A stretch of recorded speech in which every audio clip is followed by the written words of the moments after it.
Subscribe to my YouTube channel for deeply emotional, romantic, and mature stories that echo through your heart. Don't forget to like, share, and comment to support meaningful storytelling.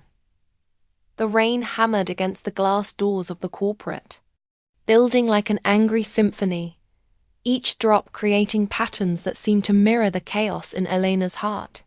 She stood in the empty lobby, watching the storm unleash its fury on the city beyond, her phone clutched in her trembling hand. The screen displayed the same message she'd been staring at for the past 10 minutes. Car won't start. Sorry, babe. Can you find another way home? David, another way home. At 9:30 on a Thursday night, with the buses no longer running and taxi apps showing no available rides due to the storm. Elena closed her eyes and took a deep breath, feeling the weight of exhaustion settle into her bones. She'd been working late again, trying to finish the quarterly reports that seemed to multiply like weeds in her inbox. This was supposed to be temporary just until David got his promotion, just until they could afford the down payment on their dream house, just until their life finally began. But when had just until become her entire existence? Mrs. Santos? The voice behind her was warm, familiar, and sent an unexpected shiver down her spine. Elena turned to find Marcus Wellington standing in the hallway, his jacket slung over his arm and concern etched across his handsome features. Her husband's boss looked like he'd stepped out of a magazine tour, distinguished, with silver threading through his dark hair, and eyes that seemed to see straight through to her soul. Mr. Wellington, she managed, hoping her voice didn't betray the flutter in her chest. I didn't know you were still here. I could say the same about you. He approached with that measured stride that spoke of confidence and quiet authority. Everything all right? You look... He paused, studying her face with an intensity that made her feel simultaneously exposed and understood. You look like you've had a difficult day. Elena forced a smile, the same one she'd perfected over 3 years of marriage, bright, uncomplicated, reassuring. Just waiting for the storm to pass. My car's in the shop and David's having car trouble too. Something flickered in Marcus's eyes at the mention of her husband's name, but it was gone so quickly Elena wondered if she'd imagined it. I see. Well, I can't in good conscience leave you stranded here. He gestured toward the storm. Let me give you a ride home. Oh no, I couldn't impose, Elena. The sound of her first name on his lips stopped her protest cold. He'd never called her by her first name before, always maintaining the professional distance of Mrs. Santos during company events and the rare occasions when David brought her to the office. It's not an imposition. It's the right thing to do. There was something in his voice, something that made her heart race in a way that had nothing to do with gratitude and everything to do with the dangerous territory of attraction she'd been trying to ignore for months. Ever since that first company Christmas party, when David had been too drunk to notice how Marcus's eyes lingered on her across the room, how his smile seemed different when it was directed at her, how the air between them seemed to shimmer with unspoken possibilities. She looked out at the storm again, then back at Marcus. All right, thank you. The walk to his car was a study in tension. Marcus held an umbrella over both of them, and Elena was acutely aware of how close they had to stand, how his cologne, something expensive and subtly masculine, seemed to wrap around her like a secret. His hand hovered near the small of her back, not quite touching but close enough that she could feel the heat radiating from his palm. His car was exactly what she'd expected, a sleek black sedan that whispered of success and sophistication. As he held the passenger door open for her, their eyes met for a moment that stretched longer than it should have. There was something in his gaze, something that made her feel like she was standing at the edge of a precipice, knowing that one small step would change everything. The interior of the car was warm and intimate, all soft leather, and the gentle hum of classical music from the sound system. As Marcus settled into the driver's seat, Elena found herself studying his profile in the dim light of the dashboard. There was something different about him tonight, something that made him seem less like her husband's boss and more like just a man. A man who looked at her like she was something precious and rare. "Where to?" he asked, his voice softer than usual. Elena gave him her address, and as they pulled into traffic, she tried to ignore the way her heart was racing.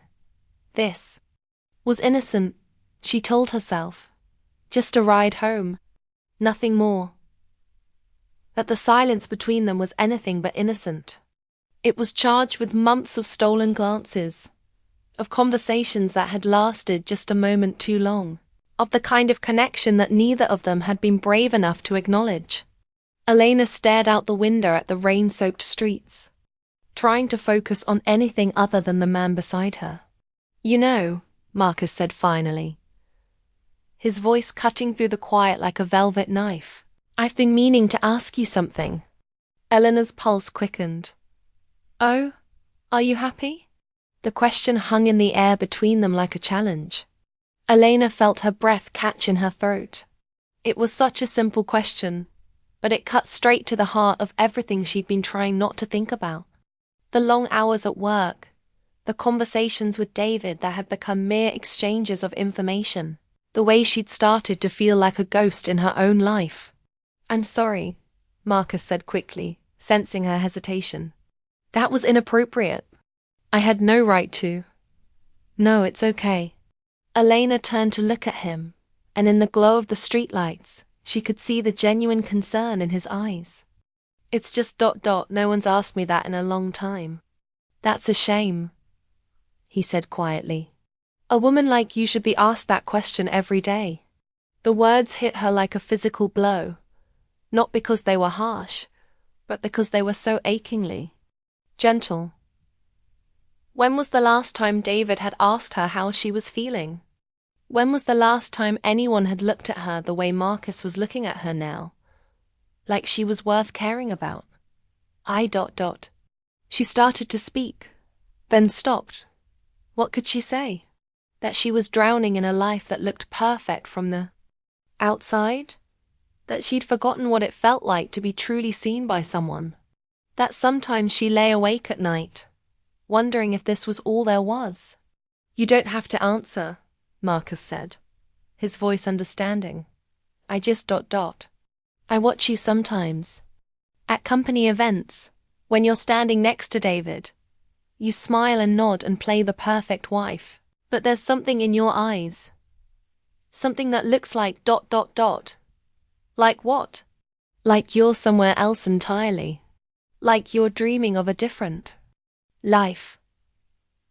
Elena felt tears prick at her eyes.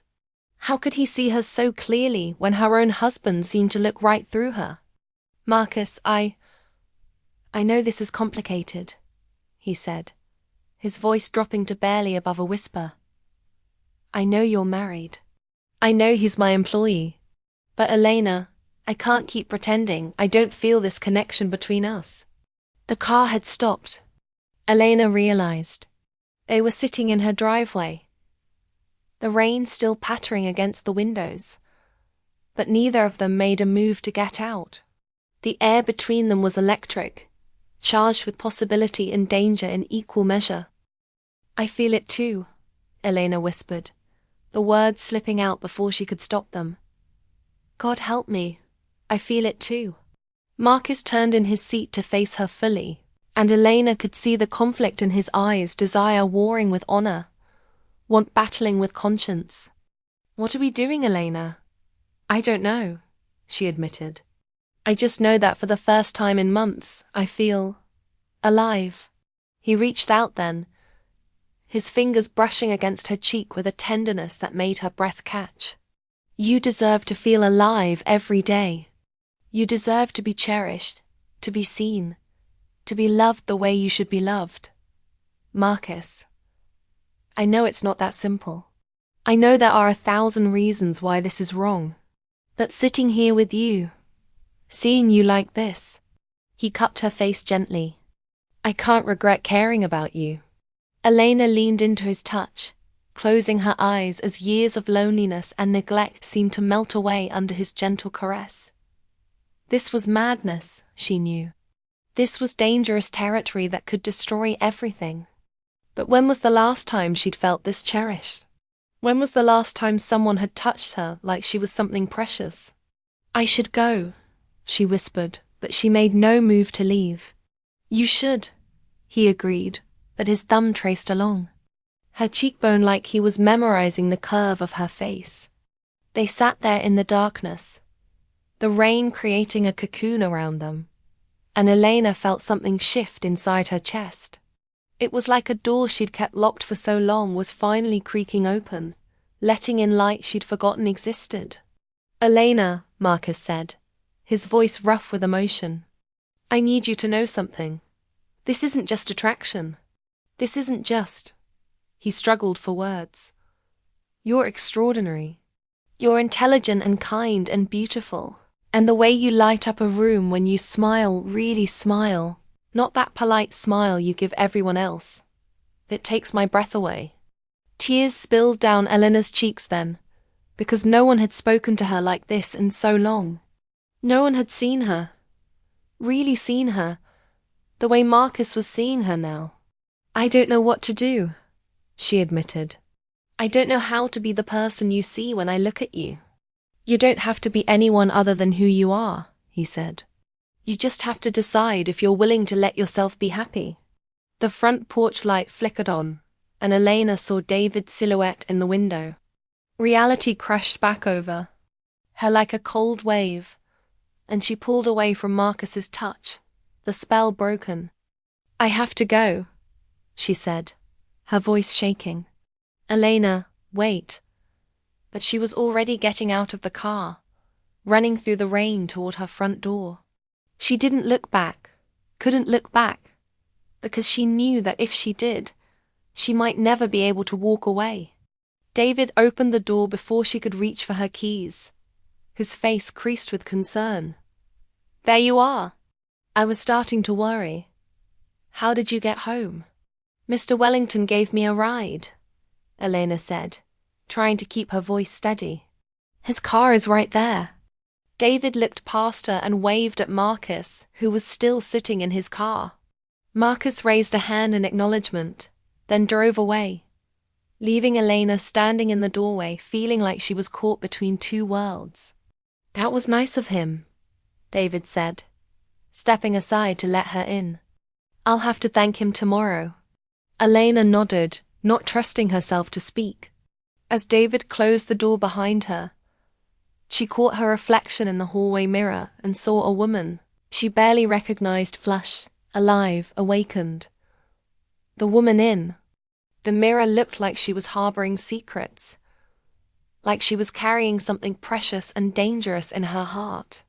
"You okay, babe?" David asked, already distracted by his phone. "You look a little, I don't know, different." "Just tired," Elena said, and it wasn't entirely a lie. She was tired of pretending, tired of settling, tired of living a half-life. As she went through the motions of her evening routine, Elena couldn't stop thinking about Marcus's words. "You deserve to be cherished. You deserve to be loved the way you should be loved." When was the last time David had told her she was beautiful? When was the last time he'd really looked at her the way Marcus had looked at her tonight? She lay in bed next to her husband, listening to him snore softly, and stared at the ceiling. The rain had stopped, but the storm in her heart was just beginning. She thought about Marcus's hands on her face, about the way he'd said her name like it was something sacred, about the choice that was now spread out before her like a map of uncharted territory. She knew she should forget about tonight. She knew she should go back to her life, her routine, her carefully constructed world of compromise and quiet desperation. But as she closed her eyes, she could still feel the ghost of Marcus's touch on her skin, could still hear his voice asking her if she was happy. And for the first time in years, Elena allowed herself to imagine what it might be like to answer that question with a yes. The next morning arrived grey and uncertain, much like Elena's mood. She stood in her kitchen, mechanically going through the motions of making coffee, when David appeared in the doorway, already dressed for work. "You were tossing and turning all night," he said, not looking up from his phone. "Everything okay?" Elena watched her husband, really watched him, as he scrolled through his emails, his attention already at the office, even though he hadn't left the house yet. When had they become strangers living under the same roof? When had their conversations become nothing more than logistics and pleasantries? "David," she said, setting down her coffee mug. "Can I ask you something?" "Sure, but make it quick. I've got that presentation to Marcus this morning, and I still need to review the numbers." "Are you happy?" The question, the same one Marcus had asked her, hung in the air between them. David looked up from his phone, his expression confused. "Happy? What do you mean?" "I mean, are you happy? With us? With our life?" David's face shifted into the practiced smile he used when he was trying to manage a difficult client. "Of course I'm happy." "Why would you ask that?" "We're doing great, Elena. The promotion is practically guaranteed, and once we get the new house—" "But what about now?" Elena interrupted. "What about us right now? In this moment?" David looked at her like she was speaking a foreign language. "I don't understand what you're getting at." "We're fine. We're good. We're working toward our goals." Our goals? When had she stopped having goals of her own? When had she become just a supporting player in David's grand plan for success? "I have to go," David said, already moving toward the door. "We'll talk about this later, okay? Whatever this is."